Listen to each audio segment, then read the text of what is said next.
Welcome back to the show. Well, when it comes to careers, I honestly think you should encourage your children to look at a career in the trades because it can be so fulfilling, and there are a lot of opportunities out there. And our next guest is here to talk about that and many more things. We're joined by master electrician Chris Ladouceur, who is also obviously a power lifter. Chris, welcome to the show. It's great to have you here. Thank you for the opportunity. So, Chris, for people watching out there, what would you say to them that makes the trade such an attractive career for people? First and foremost, that's a great opportunity. It provides any trade between plumber, HVAC, electricians, painters. There's always going to be homes. There's always going to be condos being built. It's a great way to make a living. It's never going to die. It's always going to be around, and it's not a cyclical thing. It's something I think that can always provide a fulfilling career. Now, if someone is interested in the trades, what's the best way to go about educating themselves? That's great. I like doing job fairs at schools, and grade 10 is when they start mapping out their career. Once they get out of high school, you need a high school diploma.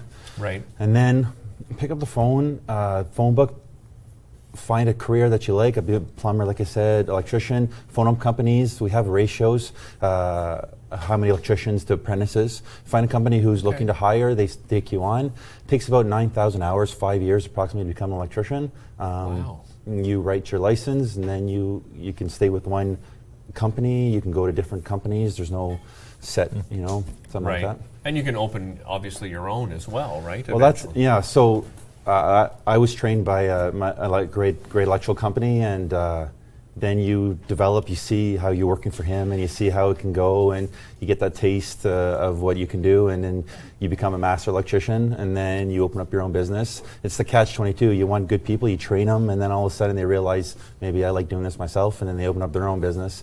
And then you hire apprentices, and they get good, and then maybe they open up their own companies, or they stay with you. There's a lot of opportunities out there. It sounds like a long period of time for the 9,000 hours over a 5-year period, but are you making a decent living as an apprentice during that period of time? Absolutely. They have a trade standards percentage of what your highest electrician makes in your company. Okay. So there's a ratio. You go to school, and they give you get paid to go to school. You pay up front, and if you pass, usually the company pays you back. Okay. You get EI while you go. But it is a decent pay, in comparison to a lot of things. And like I said, there'll always be homes being built. There'll always be condos. There'll always be a need. Commercial is booming right now in Ottawa. I'm very fortunate. So it's cool. Not only are you here to get people excited about a trade, but you've got some tips for us to save some cash. I do, especially in your home. So everybody now is about LED bulbs, LED everything. It's something as your halogen or incandescent light bulb burns out, replace it with an LED bulb. There's a little bit of a cost bump up front, but it can last, on a normal use, 20 years, you never have to change a bulb. There's no heat. There's no heat generated from it. Another one is people have teenagers and they have washrooms. They go in, they turn the light on, don't turn it back off. Put on a motion sensor. You can put the motion sensor to 5 minutes, 30 minutes. It automatically shut off for the teens who don't turn off the lights. Yeah, that's a great idea. Timers for your exhaust fans, motion sensors, timers for your outside lights. There's no real reason to have your lights staying on all night. They can go off at 11, 12, 1, while you're sleeping. You don't need to keep paying for hydro. And if you like the light on all the time, at least put a fluorescent or an LED bulb in there. Yeah.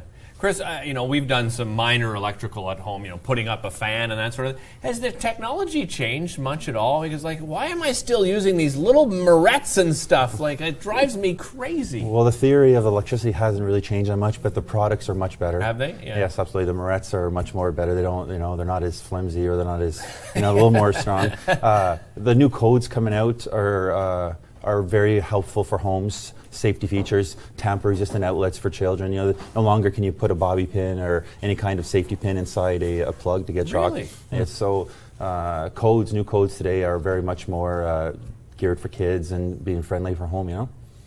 For people to find out more information on the trades or becoming an electrician, is there a great resource that you can recommend to people out there? Algonquin College is really great for Ministry of Labor.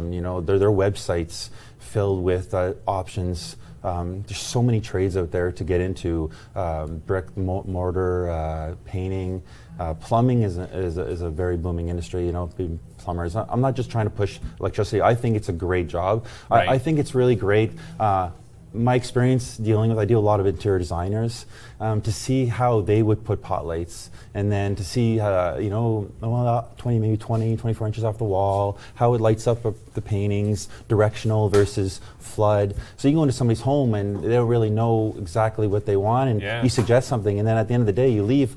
So before they were living with a lamp, a switch light. A lot of people have lamps, plugs in their living room with a switch, turns on a lamp. And then when you leave, you put 6, 8 LED pot lights in, you left, it makes you feel pretty good. Like, for sure. That's a very rewarding thing. Right? They're like, oh my goodness, why didn't I do this? What you're used to living with, as opposed to now you can see. Yeah. I think that's a rewarding, fulfilling end of the day type feeling. Agree more. And you're going to be set up at the Home and Garden Show in March as well. Yes, that's a great opportunity. 4 days to meet a lot of people. I got a lot of questions, how to wire stuff, different products and all that. It's really nice meeting people. The questions are very interesting. Yeah, and there's something for everybody at that show as well. 100%. Chris, thanks so much for joining us. Really appreciate it. Great tips for people at home as well.